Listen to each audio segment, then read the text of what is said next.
हाय दोस्तों, हमारे चैनल तैयारी नौकरी की पे आपका बहुत बहुत स्वागत है। और आज हम फिर लेके आ गए हैं आपके लिए करंट अफेयर्स का सेशन, जो हम डेली करते हैं एग्जाम्स की तैयारी के लिए। सभी तरह की गवर्नमेंट एग्जाम्स की जो तैयारी कर रहे हैं छात्र, उनके लिए ये बहुत महत्वपूर्ण है, बहुत उपयोगी है। इसमें सारे क्वेश्चंस रहते हैं, करंट अफेयर्स के क्वेश्चंस रहते हैं, और उनको जो है डिस्क्राइब करके जो है पूरा उनका विश्लेषण किया जाता है, उनका पूरा जो है एनालिसिस किया जाता है। तो आप इसको देखिए और इससे लाभ उठाइए। ये आज का करंट अफेयर्स एमसीक्यू है विश्लेषण के साथ। और चलिए हम इसकी शुरुआत करते हैं। चैनल को लाइक सब्सक्राइब कर दीजिए और अपने दोस्तों को शेयर कर दीजिए, जिससे वो भी इसका लाभ उठा सकें। तो चलिए हम अपने पहले क्वेश्चन को देखते हैं। पहला क्वेश्चन है हमारा, किस राज्य ने लगभग 40 विभागों की सेवाओं तक नागरिकों की पहुंच को आसान करने के लिए व्हाट्सएप पर मी सेवा शुरू की है? मी सेवा नाम है, जो सेवा शुरू की है उसका नाम दिया गया है मी सेवा, MESEVA सेवा, मी सेवा। ठीक है, तो किस राज्य ने यह शुरू किया है? 40 विभागों को इसके अंतर्गत ला दिया है, जिससे नागरिकों को व्हाट्सएप के माध्यम से इजीली एक्सेस हो जाए। कर्नाटक, आंध्र प्रदेश, तेलंगाना, केरल। किसने किया है? तो उत्तर इसका तेलंगाना सरकार ने यह सेवा की शुरू की है। लगभग 40 विभागों की सेवाओं तक नागरिकों की पहुंच को आसान करने के लिए व्हाट्सएप पर मी सेवा नाम से जो है एक सर्विस जो है वो शुरू की है। यह एक एआई मंच है जिस पर चैट इंटरफेस के माध्यम से जो है सरकारी सेवाएं ली जा सकती है। जैसे एक जो बैंकिंग का नहीं होता है, जैसे बैंकिंग हम लोग करते हैं व्हाट्सएप बैंकिंग, जो मोबाइल बैंकिंग होता है, जिसमें मोबाइल पर चैट के माध्यम से जो है कई चीज़ें जो है कर सकते हैं हम, कई चीज़ें स्टेटमेंट देख सकते हैं या कुछ और चीज़ें। तो इसी तरह और सभी विभागों को भी, ये तो सिर्फ बैंक के लिए है, बट ऐसी सभी 40 विभागों को जो है इस व्हाट्सएप सेवा से जोड़ दिया है तेलंगाना सरकार ने, जिससे लोगों को एक व्हाट्सएप के चैट माध्यम से जो है सारी सेवाओं का जो है लाभ मिल जाएगा। इसको नाम दिया गया है मी सेवा। अगला क्वेश्चन देखिए, 20वां G20 शिखर सम्मेलन के दौरान किस देश को गवेल नहीं सौंपा गया? ये गवेल क्या है अभी हम आपको बताएंगे। गवेल नहीं सौंपा गया। दक्षिण अफ्रीका, अमेरिका, भारत, चीन।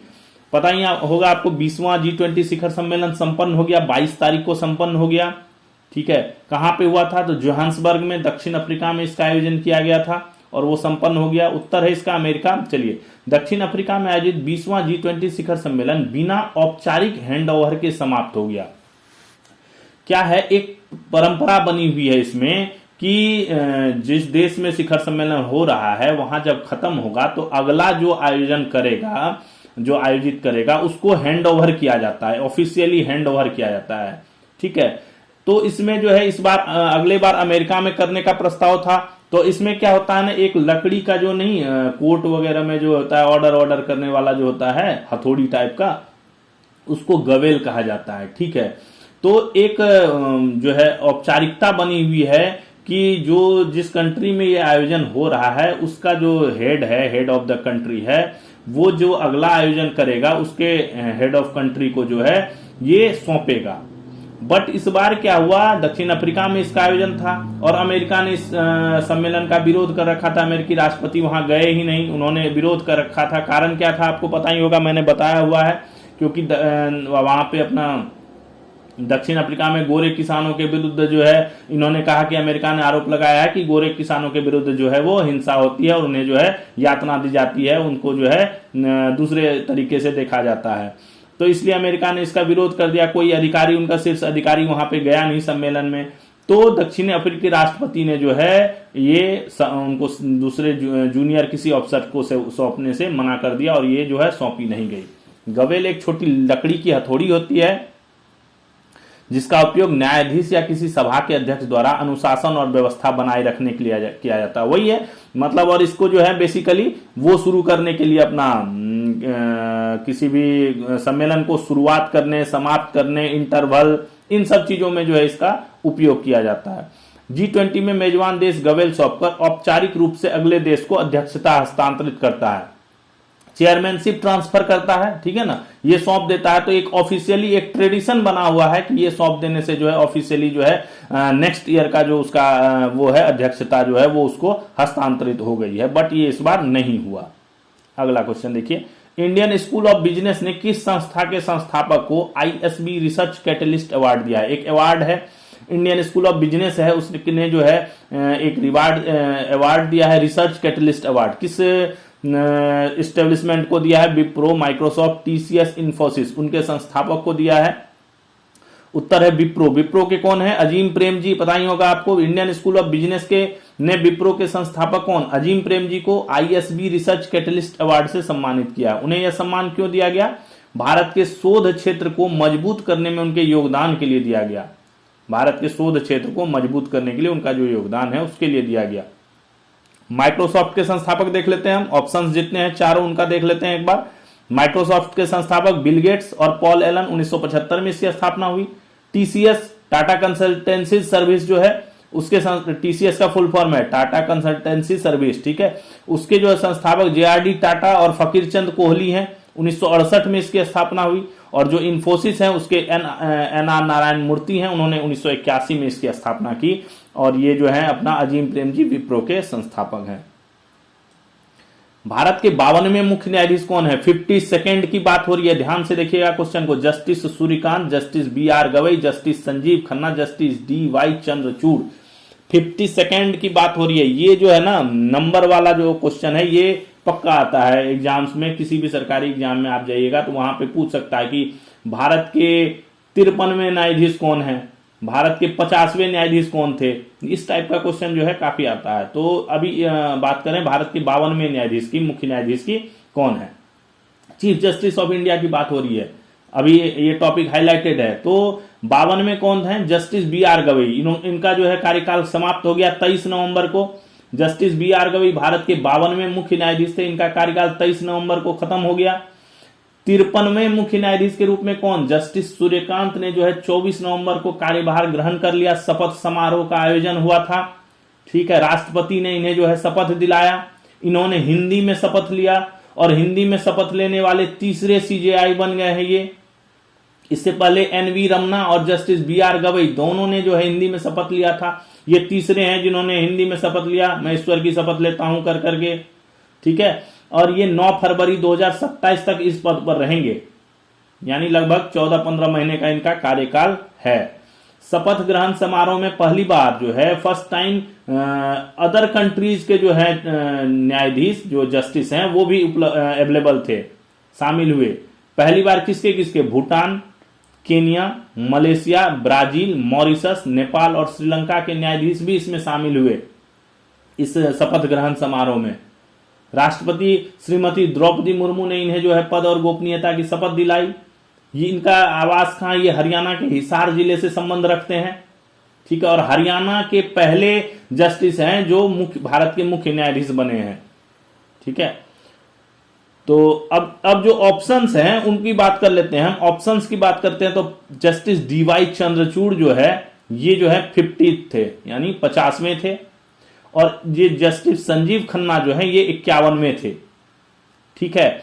यानी अभी 53वें है जस्टिस सूर्यकांत, उससे पहले 52वें थे BR गवई, उससे पहले 51वें थे जस्टिस संजीव खन्ना और उससे पहले 50वें थे डॉक्टर VI चंद्रचूड़। तो ये चारों ऑप्शन का हल आपका हो गया इसमें। अगला, हिंदी सिनेमा का हीमैन किसे कहा जाता है? आपको पता ही होगा, काफी अभी चर्चा में रहा ये। अमिताभ बच्चन, राज कपूर, धर्मेंद्र, ऋषि कपूर। उत्तर पता है, धर्मेंद्र को कहा था, उनकी प्रखर व्यक्तित्व और जो उनकी छवि थी उसके लिए इनको हीमैन कहा जाता था। धर्मेंद्र को हिंदी सिनेमा का हीमैन कहा जाता है। 24 नवंबर 2025 को 89 वर्ष की उम्र में इनका जो है निधन हो गया, ठीक है। 24 नवंबर को इनका जो है निधन हो गया है। इनका जन्म कहाँ हुआ था? पंजाब के लुधियाना में हुआ था। 8 दिसंबर 1935 में इनका जन्म हुआ था। और इनका नाम क्या था पूरा? धर्मेंद्र केवल कृष्ण देवल नाम था इनका, ठीक है। धर्मेंद्र केवल कृष्ण देवल, ठीक है। इन्होंने 2 शादियां की थी, ठीक है। इनकी पहली फिल्म 1960 की दिल भी तेरा हम भी तेरे थी। 2012 में इन्हें हिंदी सिनेमा में अपने विशिष्ट योगदान के लिए पद्म भूषण पुरस्कार जो है वो प्रदान किया गया था। 25 नवंबर 2025 को 500 वर्ष बाद श्री राम जन्मभूमि मंदिर के पूर्ण निर्माण होने के साथ मंदिर के स्वर्ण मंडित शिखर पर ध्वजारोहण का कार्यक्रम आयोजित किया गया। यह मंदिर किस राज्य में स्थित है? पता ही होगा, श्री राम जन्मभूमि आपको ये पता होगा। आप नई दिल्ली, बिहार, उत्तर प्रदेश, मध्य प्रदेश, कहां पे है? तो उत्तर प्रदेश में है ये।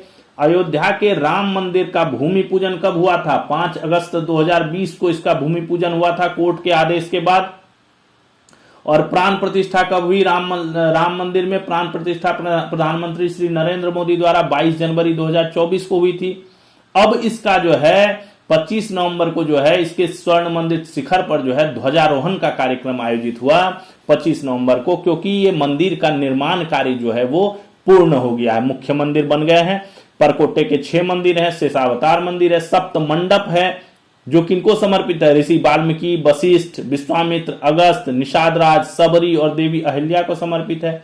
संत तुलसीदास का मंदिर है, जटायु एवं गिलहरी की मूर्तियां हैं, यानी जो भी राम से संबंधित लोग हैं उनकी मूर्तियां हैं यहाँ पे, ठीक है। 25 नवंबर 2025 को मंदिर के मुख्य शिखर पर ध्वजारोहण का समारोह आयोजन किया गया। प्रधानमंत्री ने इसमें भाग लिया। ध्वज पर क्या है? 3 प्रतीक बने हुए हैं। सूर्य का चिन्ह है। सूर्य क्या है? राम का सूर्य वंश है, उसका प्रतीक है सूर्य। ओम क्या है? ओम ओमकार जो है। और तथा कौन? कोविदार वृक्ष। रामायण में इसका वर्णन है, एक पवित्र वृक्ष के रूप में कोविदार वृक्ष का वर्णन है।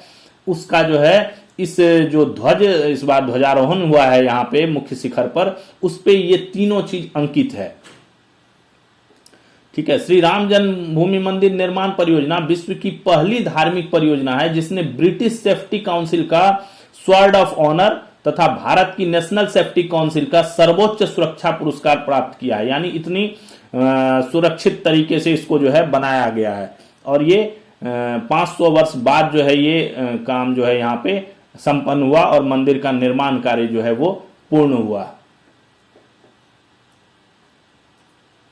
टेनिस का वर्ल्ड कप कहे जाने वाले डेविस कप 2025 का खिताब किस देश ने जीता है? Spain, America, Italy, Belgium. Davis cup को क्या कहा जाता है? टेनिस का वर्ल्ड कप कहा जाता है, पुरुष टेनिस का, ठीक है। तो इटली ने जीता है। इटली के बोलोग्ना में ही आयोजित हो रहा था। इटली मेजबान देश थी, ठीक ना, यही आयोजित कर रही थी डेविस कप 2025 जिसे टेनिस का वर्ल्ड कप भी कहा जाता है का खिताब इटली ने लगातार कितने बार? तीसरी बार जीता है। कंटिन्यू तीसरा टाइम है जब जीता है इटली। इटली ने किसको हराया? स्पेन को हराकर यह खिताब इस बार जीता। टेनिस के पिछले 5 वर्ल्ड कप इटली के नाम रहे हैं। टेनिस का जो पिछला 5 वर्ल्ड कप हुआ, यानी 3 डेविस कप और 2 महिलाओं का महिला world cup, Billie Jean King cup को महिला का वर्ल्ड कप कहा जाता है। बिली जीन किंग कप इसको जो है महिला वर्ल्ड कप कहा जाता है। तो 23, 24, 25 का पुरुष वर्ल्ड कप यानी डेविस कप जो है वो इटली ने पुरुष ने जीता, और 24-25 का महिला वर्ल्ड कप यानी बिली जीन किंग कप भी इटली ने जीता। तो कंटिन्यू 5 वर्ल्ड कप जो है इटली टेनिस का जीत गया है। और डेविस कप का ये चौथा टाइटल था। इससे पहले 3 तो लगातार जीता, इससे पहले भी 1 बार जीत चुका है। इससे पहले अमेरिका जो है वो कंटिन्यू 5 बार जीत चुका है टाइटल। 1968 से 72 तक लगातार 5 बार टाइटल जीता है। डेविस कप क्या है? पुरुष टेनिस की सबसे बड़ी अंतर्राष्ट्रीय प्रतियोगिता है जिसका आयोजन कौन करता है? अंतर्राष्ट्रीय टेनिस महासंघ द्वारा किया जाता है। इसकी शुरुआत कब हुई? 1900 ईस्वी में हुई। इसका नाम किसके? अमेरिकी ड्वाइट डेविस के नाम पर रखा गया है। इसमें 150 देशों की टीमें भाग लेती हैं। संयुक्त राज्य अमेरिका की टीम ने अभी तक सबसे अधिक बार 32 बार और ऑस्ट्रेलिया ने 28 बार यह खिताब जीता है। भारत अभी तक यह एक भी खिताब नहीं जीत पाया है। यह बड़ी अफसोस की बात है कि भारत ने अभी तक इसमें एक भी बार खिताब नहीं जीता है। 1966, 74 और 87 में भारत रनर अप रहा, उप विजेता रहा, लेकिन विजेता का खिताब अभी तक भारत को हाथ नहीं लगा है, ठीक है। 2024 में भी इटली ने क्या किया था? नीदरलैंड को हराकर दूसरी बार जीत दर्ज की थी। इस वर्ष कहां पे ये हुआ फाइनल? 18 से 23 नवंबर को आयोजित किया गया इटली के बोलोग्ना में, और 8 टीमों ने इस फाइनल्स में भाग लिया। डेविस कप क्या है ना, ये पूरे साल प्रतियोगिता चलती है और सिलेक्शंस होते हैं, और लास्ट में जो है साल के अंत में जो है इसका फाइनल का आयोजन करता है। मतलब लीग वाइज होता है, प्रथम चरण हुआ, द्वितीय चरण हुआ, और उसके बाद जो है फाइनल में जो इसका फाइनल 8 टीमें जो है इसमें शामिल होती हैं। तो ये टेनिस का वर्ल्ड कप कहा जाता है इसको, डेविस कप को। दूसरे महिला कबड्डी वर्ल्ड कप का खिताब किस देश ने जीता? Taiwan, Bharat, Iran, Bangladesh. दूसरा महिला कबड्डी वर्ल्ड कप है ये। भारत की महिला टीम जो है वो एकदम धुआंधार प्रदर्शन किए जा रही है। हर चीज में महिला टीम जो है एकदम आगे जा रही है। पहले तो वनडे वर्ल्ड कप जो है वो जीता, ठीक है, 52 साल बाद जीता ना वनडे वर्ल्ड कप जो है। उसके बाद दृष्टिबाधित महिला T20 का वर्ल्ड कप जो था वो जीता, और अभी जो है महिला कबड्डी वर्ल्ड कप जीत लिया है। प्रधानमंत्री श्री नरेंद्र मोदी ने काफी तारीफ की है एक्स हैंडलर पे। भारत ने महिला कबड्डी वर्ल्ड कप के फाइनल में चीनी ताइपे, जिसको ताइवान को कहा जाता है, चीनी ताइपे नाम से ऑफिशियली उसको चीनी ताइपे ही कहा जाता है, को हराकर लगातार दूसरी बार जो है वो खिताब जीत लिया है। कंटिन्यू दूसरी बार जीता है। पहला जो संस्करण था उसको भी भारत ने ही जीता था, पटना में आयोजित किया गया था, उसमें ईरान को हराकर जीता था, अभी ताइवान को हराकर जीता है। इस वर्ष कहां पे आयोजन हुआ? बांग्लादेश में ढाका में किया गया था इसका आयोजन, और इसमें 11 देशों ने इसमें भागीदारी ली। तो भारत की महिला टीम जो है अभी एकदम सर्वोच्च नंबर पे है, हर चीज में जो है वर्ल्ड कप जो है वो जीत रही है। महिलाओं के विरुद्ध हिंसा उन्मूलन का अंतर्राष्ट्रीय दिवस कब मनाया जाता है? महिलाओं के विरुद्ध हिंसा उन्मूलन का अंतर्राष्ट्रीय दिवस है, अंतर्राष्ट्रीय इंटरनेशनल डे की बात हो रही है। 25 नवंबर, 24 नवंबर, 23 नवंबर, 26 नवंबर। 25 नवंबर को मनाया जाता है। डिटेल्स देखिए, महिलाओं के विरुद्ध हिंसा उन्मूलन का अंतर्राष्ट्रीय दिवस प्रतिवर्ष 25 नवंबर को मनाया जाता है। संयुक्त राष्ट्र ने 2000 ईस्वी में 25 नवंबर को महिलाओं के विरुद्ध हिंसा उन्मूलन का अंतर्राष्ट्रीय दिवस जो है वो घोषित किया था। ठीक है, 2000 ईस्वी में संयुक्त राष्ट्र परिषद ने इसको जो है घोषणा की थी। यह क्यों मनाया जाता है? यह डोमिनिकन रिपब्लिक की तानाशाही का विरोध करने वाली मिराबल बहनों की 1960 में हत्या की याद में जो है घोषित किया गया। यह दिन क्या होता है, यहां से ना इस दिन से जो है यानी 25 नवंबर से जो है 16 दिन का एक अभियान शुरू किया जाता है। ठीक है, महिला के विरुद्ध हिंसा उन्मूलन वाला अभियान, और जिसका समापन 10 दिसंबर को होता है। और उस दिन क्या मनाया जाता है? मानवाधिकार दिवस। ठीक है, 10 दिसंबर को मानवाधिकार दिवस के साथ जो है इसका समापन होता है। 2025 का विषय क्या रखा गया है? महिलाओं और लड़कियों के खिलाफ बढ़ती डिजिटल हिंसा को प्रदर्शित करता है। क्या? Unite to end digital violence against all women and girl, यानी डिजिटल वायलेंस से, डिजिटल हिंसा से महिला और सभी महिलाओं और लड़कियों को बचाने हेतु एकजुटता, ये इस बार का जो है विषय है। भारत में महिला की सुरक्षा हेतु क्या न्यायिक प्रक्रिया, न्यायिक प्रकरण कौन कौन से हैं, कौन कौन से एस्टेब्लिशमेंट है, क्या क्या ढांचे बने हुए हैं? तो सबसे इंपॉर्टेंट जो है भारतीय न्याय संहिता है, आईएनएस है। आईएनएस 2023 में, पहले जो आईपीसी चलती थी उसको बदल करके आईएनएस कर दिया गया, 2023 में है। घरेलू हिंसा सुरक्षा के लिए पीडब्ल्यूडीवीए है 2025 का। पॉस एक्ट है, पीओएसएच एक्ट जो कहते हैं 2023 का। मिशन शक्ति है। वन स्टॉप सेंटर है जो 2015 में शुरू किया गया। स्वधार गृह योजना है 2016 में किया गया। एनसीडब्ल्यू हेल्पलाइन है, महिला हेल्पलाइन है, डिजिटल शक्ति अभियान है। सी बॉक्स है, सी बॉक्स है ऑफिस में, कार्यस्थल पे जो है हिंसा या किसी भी तरह के अपराध के लिए है। अपराध ट्रैकिंग प्रणालियों में एनडीएसओ है, क्रीमैक है, आईटीएसएसओ है। फास्ट ट्रैक विशेष कोर्ट है, 773 फास्ट ट्रैक स्पेशल कोर्ट है भारत में, 773 संख्या है टोटल। महिला सहायता डेस्क है। ठीक है, और ये निमहंस बेंगलोर जो है ये एक परियोजना स्त्री मनोरक्षा नाम से भी कार्यक्रम चलाती है। तो ये सब चीजें जो है भारत में इंपॉर्टेंट, इसके अलावे भी कई छोटी मोटी योजनाएं, अभियान जो है चलती रहती हैं, बट संस्थाएं हैं, एनजीओज हैं जो महिलाओं और गर्ल के प्रति जो है, लड़कियों के प्रति जो है काम करती हैं। बट ये जो हैं जो हाईएस्ट लेवल पे हैं और राष्ट्रीय स्तर पे हैं, जो महत्वपूर्ण हैं प्रकरण या संस्थाएं या ढांचे जो इंपॉर्टेंट है महिलाओं और लड़कियों के हिंसा उन्मूलन के क्षेत्र में काम करती है। अगला, किस राज्य ने पहली बार चूना पत्थर ब्लॉकों की नीलामी कर रहा है? कौन सा राज्य है जो चूना पत्थर का पहले बार नीलामी कर रहा है? इनके यहाँ काफी पाया जाता है। किस राज्य में पाया जाता है? इसी से आपको पता चल जाएगा। राजस्थान, गुजरात, जम्मू कश्मीर, हिमाचल। उत्तर है इसका जम्मू कश्मीर। जम्मू कश्मीर में चूना पत्थर, ये लाइमस्टोन जिसको कहा जाता है, वो बहुत ज्यादा पाया जाता है। तो इस बार व्यापक सुधार के खनन क्षेत्र में इसको सुधार लाने के लिए जो है इस बार इसकी नीलामी कर रहा है। आयोजन खनन मंत्रालय करेगा भारत सरकार का, और इसमें केंद्रीय कोयला एवं खान मंत्री कौन? जी किशन रेड्डी भाग लेंगे। ठीक है, केंद्रीय कोयला एवं खान मंत्री हैं जी किशन रेड्डी, वो भाग लेंगे। और खनन मंत्रालय के द्वारा इसका जो है आयोजन किया जाएगा, ऑक्शन किया जाएगा। देश में कितने एकलव्य मॉडल आवासीय विद्यालय स्वीकृत किए गए हैं अभी तक? कितने स्वीकृत हैं? 700, 728, 735, 740।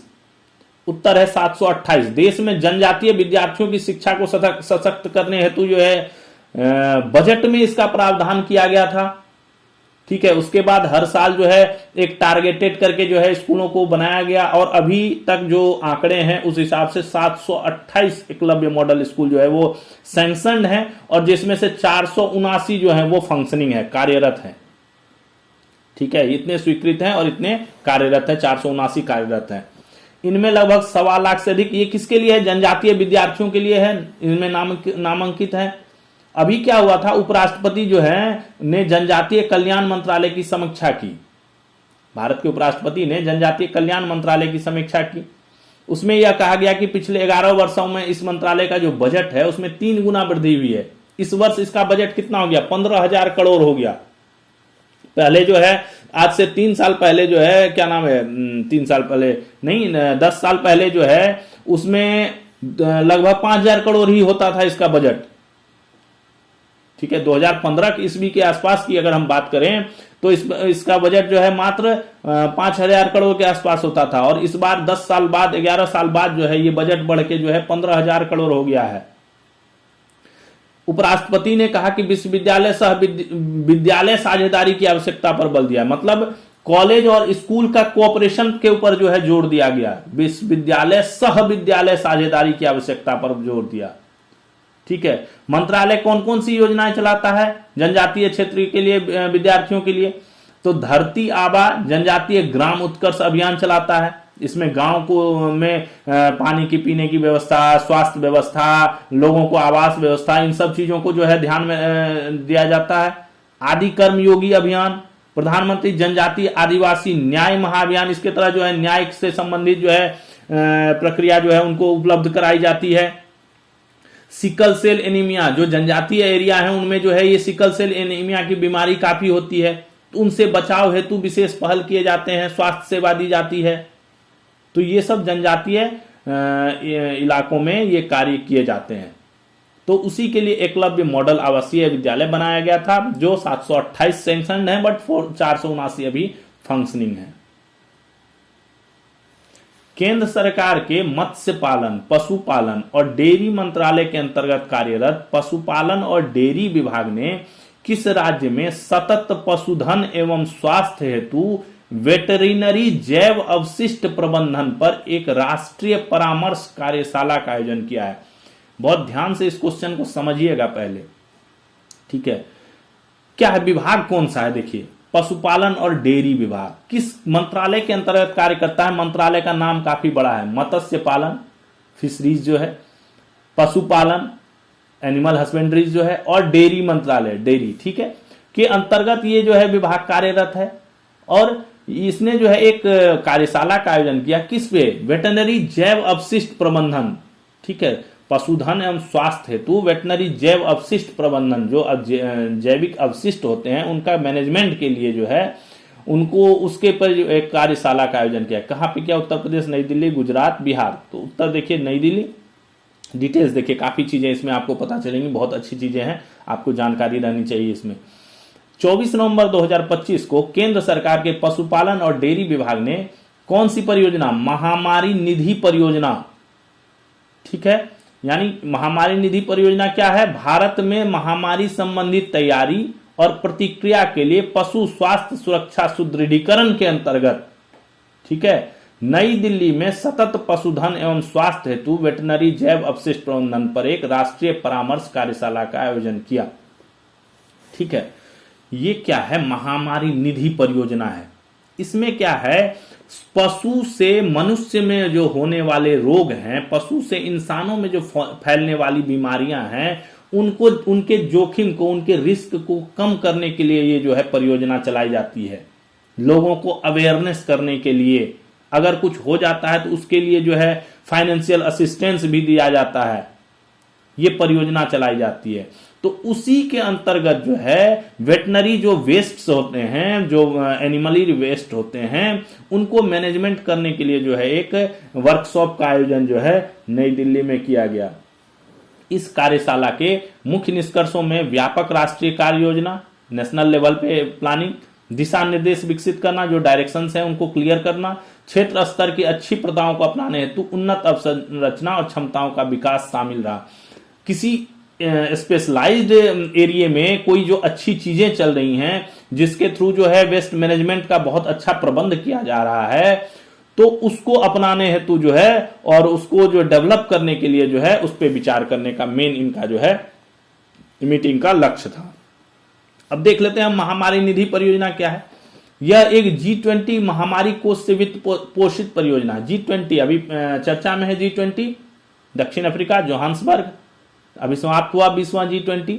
तो ये उसी का महामारी कोष से जो है फाइनेंस जो है, ये एक परियोजना है, एक महामारी कोष बनाया गया है G20 महामारी कोष, उसी के तहत जो है ये फाइनेंस्ड है, जिसे पशुओं से इंसानों में फैलने वाली बीमारियों के जोखिम को कम करने के लिए शुरू किया गया है। बताया ही मैंने ऊपर। बेसिकली ये क्या है, जो पशुओं से इंसान में जो बीमारियां फैलती हैं, चाहे वो किसी भी प्रकार की हो, उनके वेस्ट को सही से मैनेज नहीं करने से या उनके संसर्ग में ज्यादा आने से या कुछ इस टाइप की जो भी बीमारी फैलती है, उनके जोखिम को कम करने के लिए इसको शुरू किया गया।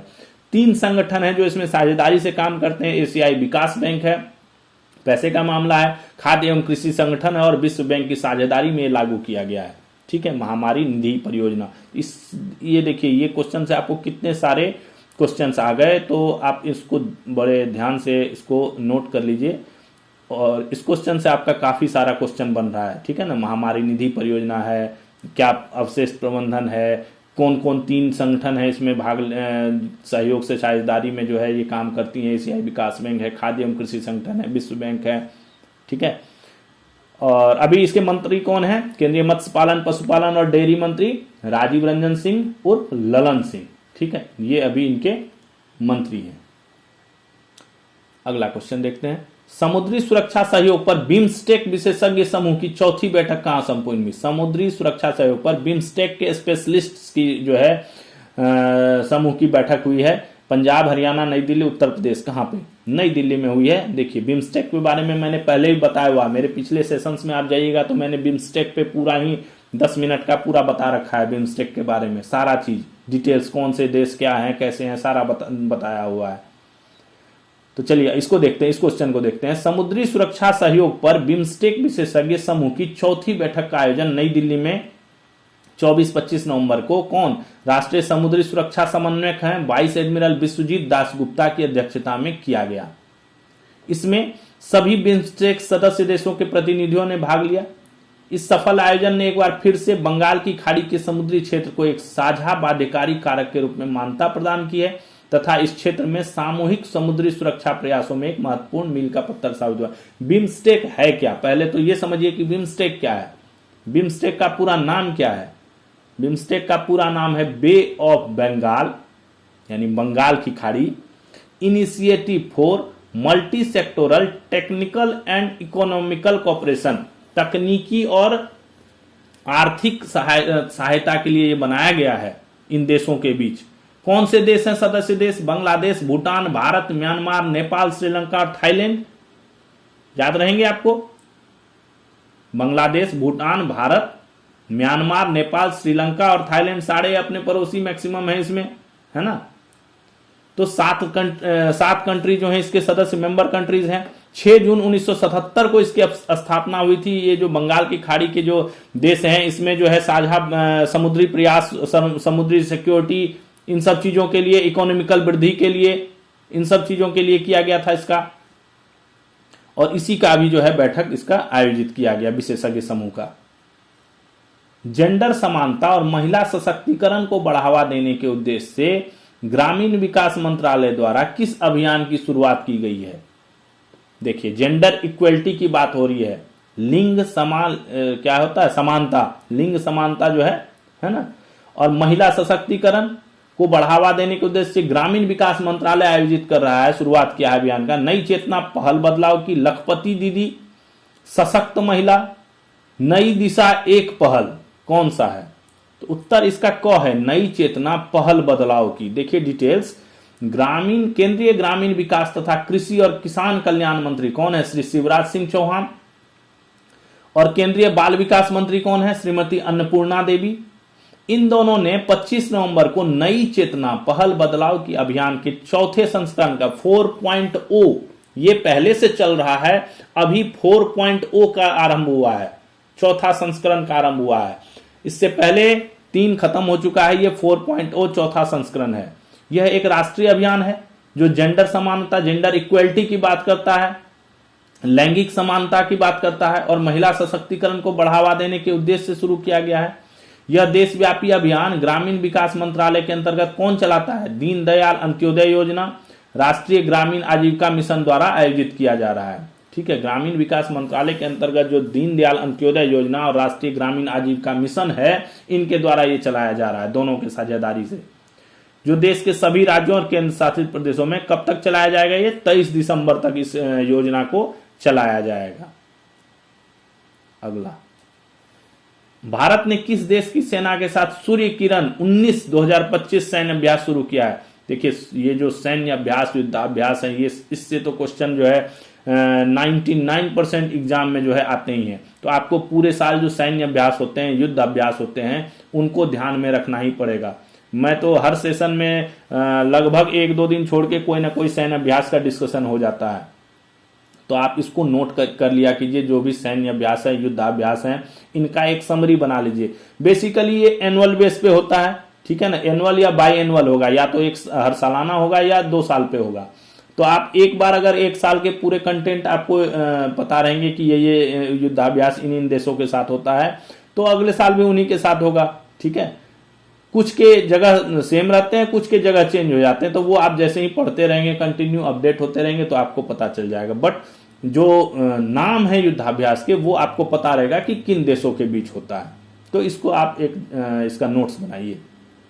ठीक है, तो भारत ने किस देश की सेना के साथ सूर्य किरण 19, ये 19 है, 10-19 है ना, 19 2025 सैन्य अभ्यास शुरू किया है। नेपाल, श्रीलंका, बांग्लादेश, भूटान, किसके साथ शुरू किया? तो नेपाल के साथ। भारतीय सेना ने 25 नवंबर को कहां पे? उत्तराखंड के पिथौरागढ़ में नेपाल सेना के साथ संयुक्त सैन्य अभ्यास कौन? सूर्य किरण 2025 के 19वें संस्करण की शुरुआत की है। 19th एडिशन है ये, इसीलिए 19th यहां लिखा हुआ है। ठीक है, यह कब तक चलेगा? 8 दिसंबर तक चलेगा। ठीक है, भारतीय सेना के 334 कार्मिक और नेपाल के भी 334 कार्मिक हैं, दोनों तरफ से इक्वल पार्टिसिपेशन है। 334 अपने तरफ से हैं और अपना प्रतिनिधित्व असम रेजिमेंट कर रही है, और उनका जो नेपाली सेना का प्रतिनिधित्व जो है देवी दत्ता रेजिमेंट के सैनिक कर रहे हैं। अगला, भारत में संविधान दिवस कब मनाया जाता है? बहुत फेमस क्वेश्चन है। 25 नवंबर, 30 नवंबर, 26 नवंबर, 28 नवंबर, संविधान दिवस की बात हो रही है। 26 नवंबर को प्रतिवर्ष संविधान दिवस के रूप में मनाया जाता है। भारतीय गणराज्य का संविधान कब बनकर तैयार हुआ था? 26 नवंबर 1949 को। लागू कब हुआ? 26 जनवरी 1950 को। ठीक है, तो ये जो है संविधान दिवस मनाया जाता है जिस दिन हमारा संविधान बनकर तैयार हुआ, उस दिन को 26 नवंबर। प्रारूप समिति के अध्यक्ष थे डॉक्टर भीमराव अंबेडकर। उनकी 125वीं जयंती वर्ष के रूप में ये शुरुआत कब की गई इस दिवस की? 2015 ईस्वी में 26 नवंबर को पहली बार जो है भारत सरकार ने जो है संविधान दिवस जो है पूरे भारत में मनाया था। इससे पहले इस दिवस को क्या मनाया जाता था? राष्ट्रीय कानून दिवस के रूप में मनाया जाता था। भारत में संविधान कब लागू हुआ? 1950। इस वर्ष जो है एक अभियान चलाया जा रहा है, हमारा संविधान हमारा स्वाभिमान। इससे पहले जो ये था 24 जनवरी 2024 ईस्वी में जो है एक अभियान चलाया गया था, हमारा संविधान हमारा सम्मान। उसी की अगली कड़ी में बढ़ते हुए जो है, उसी की अगली चैप्टर में बढ़ते हुए जो है इस बार जो है ये हमारा संविधान हमारा स्वाभिमान अभियान जो है वो चलाया जा रहा है। भारत इलेक्ट्रॉनिक्स लिमिटेड BEL की बात हो रही है, ने किस देश की एक कंपनी के साथ संयुक्त उद्यम सहयोग समझौता किया है? ज्वाइंट वेंचर को सहयोग समझौता, कोऑपरेशन को वो किया है, समझौता किया है, जिसके तहत क्या होगा? भारत में ही हैमर क्या है? हैमर का फुल फॉर्म देखिए, highly agile modular munition extended range. ठीक है, smart precision guided air to ground हथियार का स्थानीय उत्पादन किया जाएगा, भारत में ही किया जाएगा। जापान, अमेरिका, फ्रांस, जर्मनी, किस देश की कंपनी से समझौता किया है भारत इलेक्ट्रॉनिक्स लिमिटेड ने? फ्रांस की सैफ्रॉन इलेक्ट्रॉनिक्स एंड डिफेंस के साथ जो है भारत इलेक्ट्रॉनिक्स लिमिटेड ने BEL ने जो है समझौता किया है जिसके तहत भारत में ही HAMMER highly agile modular munition extended range यानी smart precision guided air to ground हथियार का जो है वो स्थानीय उत्पादन किया जाएगा। यह क्या है, राफेल और तेजस लाइट कॉम्बैट एयरक्राफ्ट जो है हमारे, उनके अलावे भी कई सारे लड़ाकू विमानों के साथ ये अनुकूल रहेगा, ये एयर टू ग्राउंड हथियार जो है। ठीक है, चलिए वर्ल्ड स्किल्स एशिया 2025 का आयोजन किस देश में हो रहा है? वर्ल्ड स्किल्स एशिया की का ये प्रतियोगिता है। चीनी ताइपे, फ्रांस, जापान, रूस। चीनी ताइपे का मतलब क्या हुआ? ताइवान, ध्यान रखिएगा। 27 नवंबर 2025 से चीनी ताइपे यानी ताइवान में वर्ल्ड स्किल्स एशिया प्रतियोगिता का आयोजन किया जा रहा है। 27 नवंबर से शुरू हुआ। भारत पहली बार इसमें ऑफिशियली भाग ले रहा है। यह भारत के skill capital of the world बनने के भारत के मिशन में ऐतिहासिक कदम है। भारत का एक टारगेट है skill capital of the world बनने का, उसके तहत ये एक ऐतिहासिक कदम है। इसमें भारत के 23 प्रतिभागी भाग ले रहे हैं और 21 जो है विशेषज्ञ स्पेशलाइज जो है इनको मार्गदर्शन देने के लिए साथ में गए हैं। और ये चीनी ताइपे यानी ताइवान में जो है ये 27 नवंबर से शुरू हो रहा है। इसमें विभिन्न श्रेणियों में जो है प्रतियोगिताएं, स्पर्धाएं जो है वो आयोजित की जाती हैं स्किल से रिलेटेड। गुरु तेग बहादुर जी का शहीदी दिवस कब मनाया जाता है? काफी लंबा है इस क्वेश्चन का उत्तर, इसमें काफी चीजें मैं डिस्कस कर रहा हूं, तो आप इसको बड़ा गौर से देखिए, गौर से सुनिए। ठीक है, और इसमें काफी इंपॉर्टेंट चीजें हैं जो क्वेश्चंस के रूप में जो है हर एग्जाम्स में कहीं ना कहीं जो है आपको आएगा ही, या कहीं आपको अगर 5 लाइन लिखना हो गया, 10 लाइन लिखना हो गया डिस्क्रिप्शन के तौर पे किसी टॉपिक पे, तो उसमें भी आपको इसका काम आएगा। देखिए मैंने इसमें काफी चीजें कंपाइल की है।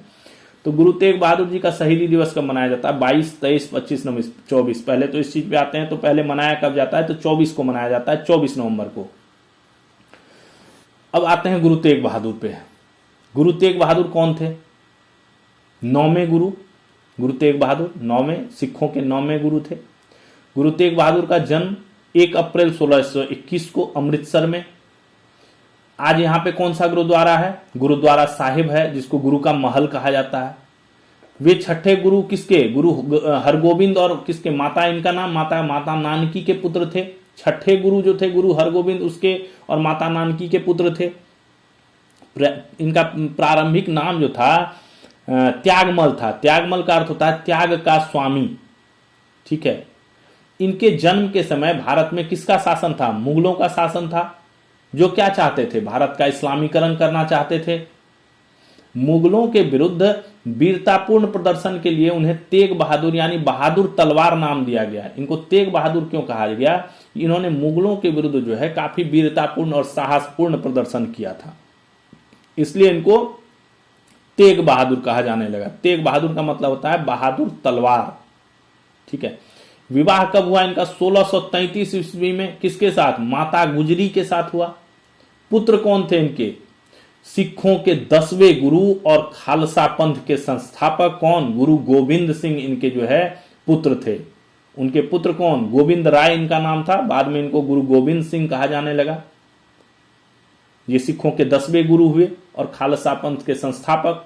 ठीक है, और गुरु तेग बहादुर 9वें गुरु थे। गुरु हरकृष्ण के निधन के बाद 16 अप्रैल 1664 को गुरु तेग बहादुर को 9वां गुरु बनाया गया। ये देखिए मैंने अभी बताया आपको।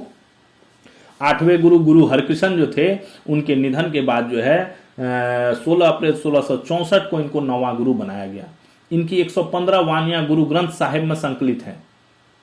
ठीक है, 1675 में पंजाब यूनिवर्सिटी जो पंजाब में है, उसमें भी इनके जो है कई किताबों के ऊपर जो है वाणियां लिखी हुई हैं।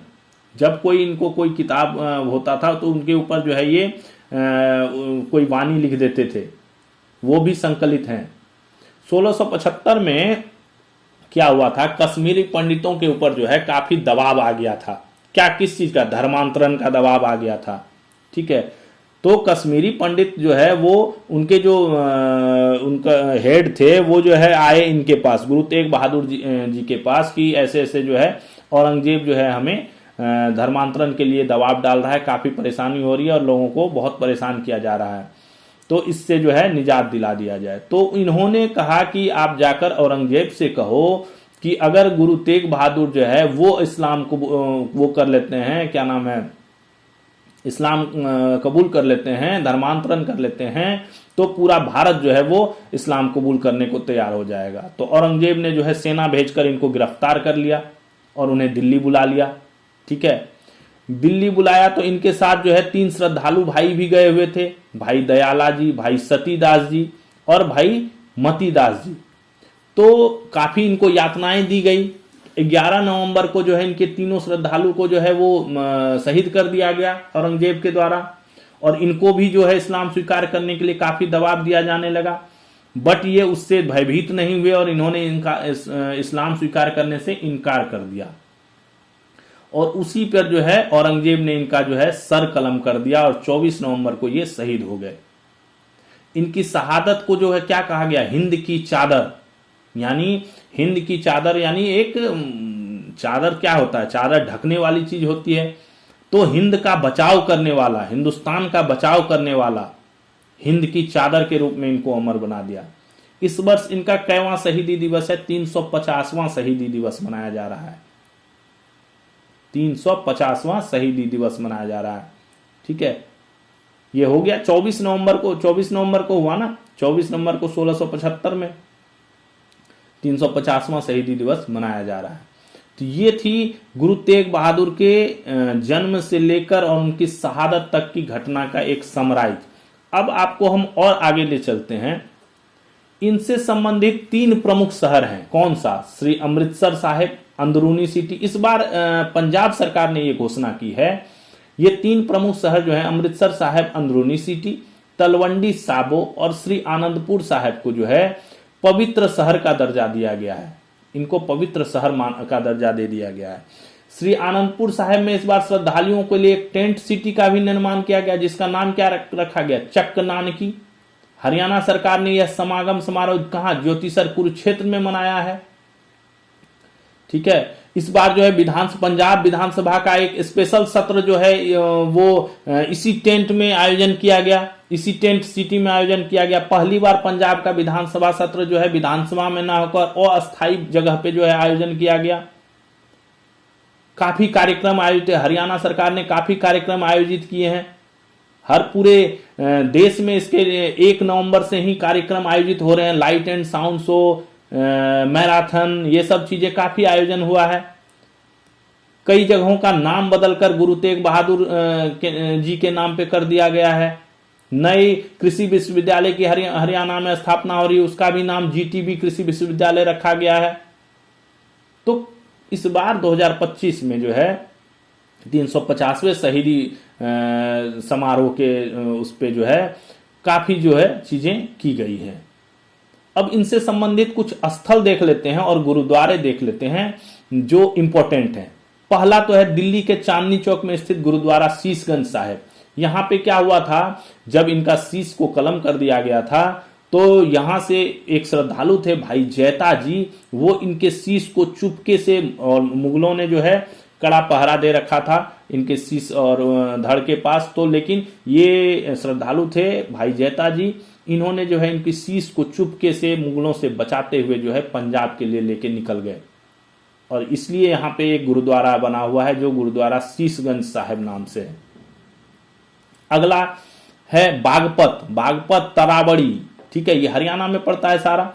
इन दोनों जगहों पर क्या किया, भाई जेताजी शीश को लेकर रास्ते में रुके। यहाँ पे जो अनुयायी थे उन्होंने इनको थोड़ी शरण दी, बट मुगल जो है इनका पीछा कर रहे थे, छुपते छुपाते, थोड़ा बहुत कहीं कोई खाने पीने का दे के इनको जो है किसी तरह वो किया, सहारा दिया। रात के अंधेरे में संकीर्ण रास्तों से निकले ये।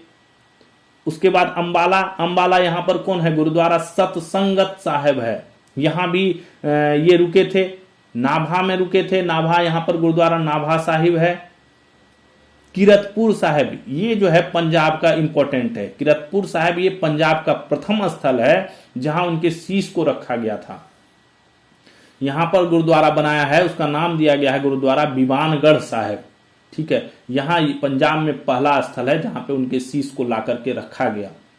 और यहीं पे जब उनके पुत्र कौन, 10वें गुरु गोविंद सिंह को जब ये पता लगा कि उनका शीश जो है किरतपुर साहिब में आ रखा है, तो ये अपने शीश को लेने के लिए सीधा किरतपुर साहिब पहुंचे, और वहां से वो अपने पिता के शीश को लेकर जो है आनंदपुर साहिब, श्री आनंदपुर साहिब पहुंचे, जहां पर उनका जो है अंतिम संस्कार किया गया उनके शीश का।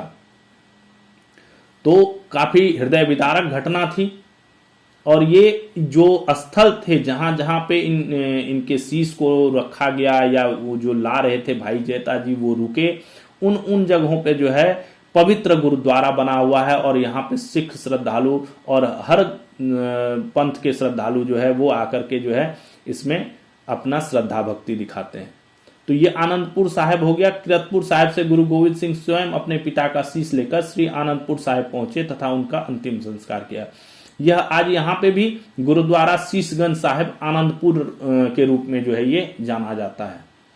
तो ये था डिटेल्स गुरु तेग बहादुर का, जो हमारे 9वें सिखों के 9वें गुरु थे। और 10वें गुरु कौन हुए? गुरु गोविंद सिंह जी। ठीक है, चलिए आगे देखते हैं। भारत राजस्व के मामले में दुनिया का तीसरे सबसे बड़ा क्विक कॉमर्स बाजार बन गया है। ठीक है, राजस्व के मामले में ये तीसरा सबसे बड़ा क्विक कॉमर्स बाजार बन गया। 2030 तक यह राजस्व दोगुना होकर करीब 98,000 करोड़ रुपए होने की उम्मीद है। क्या उम्मीद रखा है? 2030 तक राजस्व दोगुना होकर करीब 98,000 करोड़ रुपए हो जाएगा। Global rating agency S&P global ने वित्त वर्ष 25-26 के लिए भारत की जीडीपी वृद्धि दर कितनी रखी है? 6.5% रखा है। ठीक है, एक ग्लोबल रेटिंग एजेंसी है S&P, इसने जो है वित्तीय वर्ष 2025-26 के लिए भारत की जीडीपी वृद्धि दर का अनुमान 6.5% रखा है। और अगले वित्तीय वर्ष के लिए इसको घटाकर 0.2% से घटाकर 6.2% जो है वो रखा है।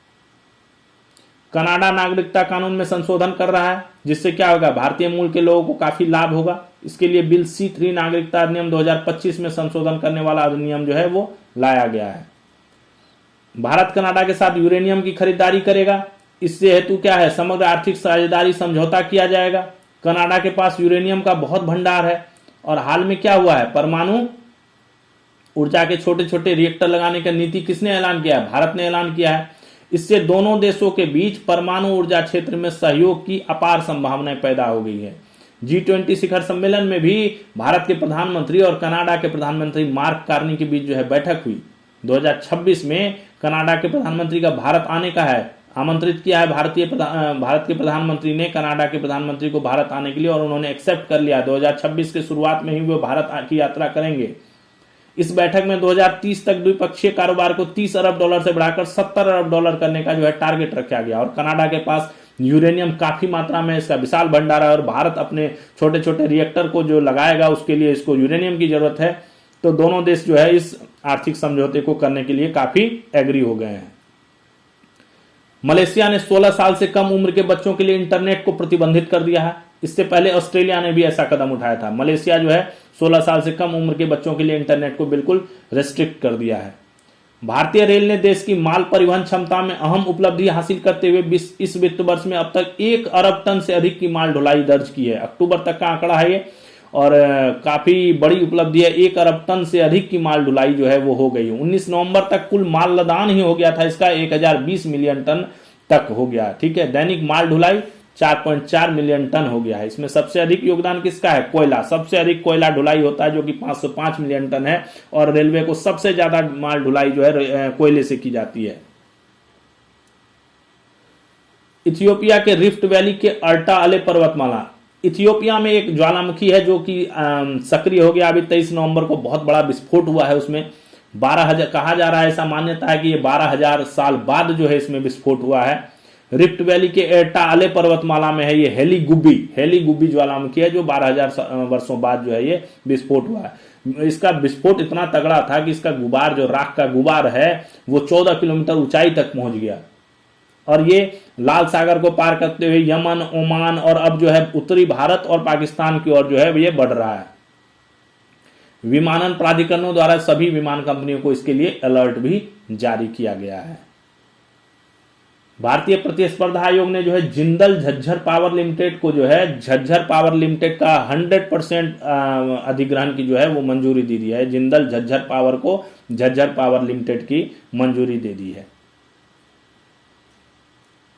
तो ये था हमारा आज का करंट अफेयर का सेशन। आपको कैसा लगा कमेंट में जरूर बताइए, और हमारा चैनल आप देखते रहिए। आपको डेली हम इसी तरह करंट अफेयर्स के सारे टॉपिक्स और ऐसे ही डिटेल्स में हर क्वेश्चन को एकदम डिटेल्स में समझाएंगे, डिटेल्स में बताएंगे, और पूरा विश्लेषण के साथ होगा। कोई भी आलतू फालतू चीज नहीं होगा, पूरा डिटेल्स में सिर्फ क्वेश्चन डिस्कस होगा और ये चीजें होंगी। ठीक है, तो आप अपने दोस्तों को शेयर कीजिए, चैनल को लाइक सब्सक्राइब कर दीजिए, और इससे नोट्स बनाइए जो आपको काफी लाभ करेंगे एग्जाम्स में।